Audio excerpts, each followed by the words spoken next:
Growing up, I loved the children's novel Chitty Chitty Bang Bang.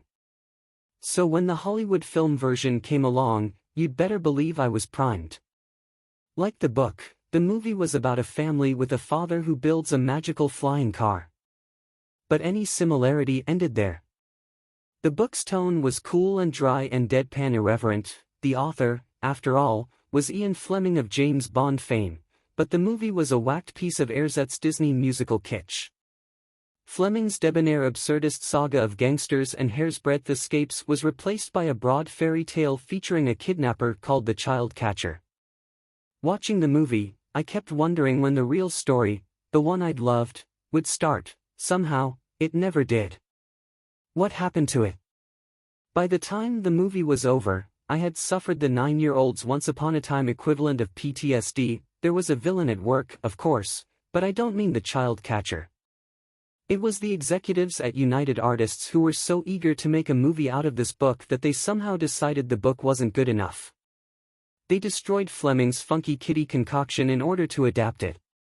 But you've got to say this for those executives, they set the template, one that stands to this day, for how 4 out of 5 movie adaptations of children's books are made. Take a popular kids' tome, squeeze the juicy idiosyncrasy out of it, swap in standard corporate entertainment parts, and voila, you have a hit. Or that's the theory. For every film like Charlotte's Web, Gary Winnick's tender and authentic animated adaptation of the E.B. White Barnyard classic, there are too many more like Harriet the Spy, which gave us that book's voyeuristic heroine without the angst that made her memorable, or Stuart Little, which crushed E.B. White's melancholy in a compressor of slapstick, or the raucous fiasco that was Dr. Seuss the Cat in the Hat, or the charmless comedy of Mr. Popper's Penguins. The list goes on and on. To the scroll of children's book adaptations that squander the very spirit of what they should be doing, we can now add Harold and the Purple Crayon. The movie is adapted from Crockett Johnson's Elemental picture book, which was published in 1955. It was followed by half a dozen sequels, and which was so simple that it seemed magical. Harold, a 4-year-old boy with the bald head of a baby, and the innocence of one too, has a big purple crayon that allows him to draw pictures in the air of anything he imagines. The objects then become real.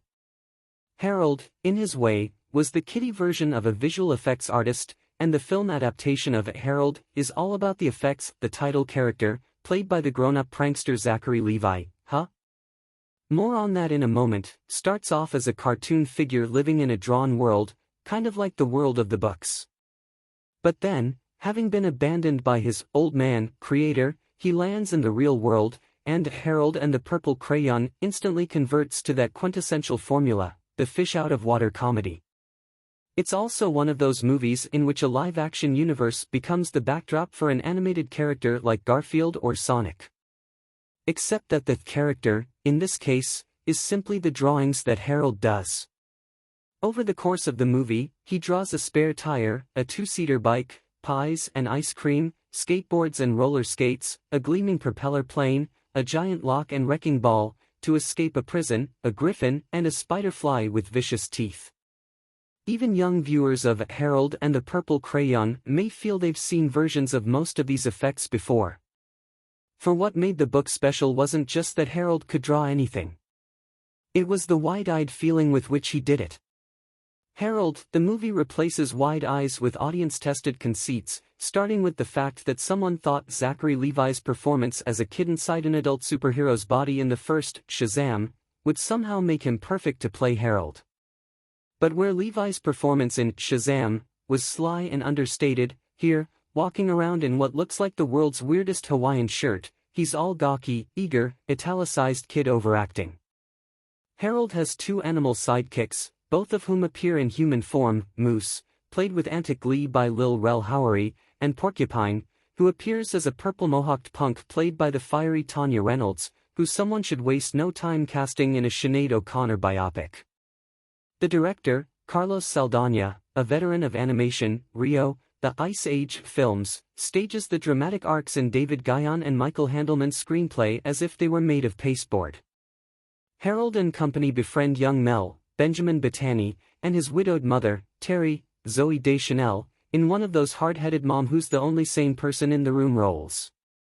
The kid has replaced his missing father with imaginary friends, and it's the kick of Harold's drawings that's supposed to bring joy back to his life.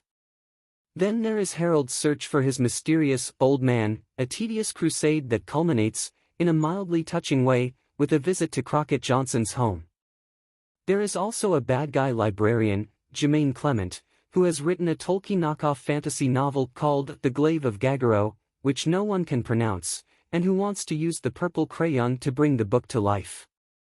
If this had happened a bit earlier in the movie, it might have livened things up. Harold and the Purple Crayon is too wedded to formulas it didn't need to tap your nostalgia. The film ends with an overly spelled-out plea for the value of imagination, but about the only thing the filmmakers are drawing with their purple crayon is algorithms.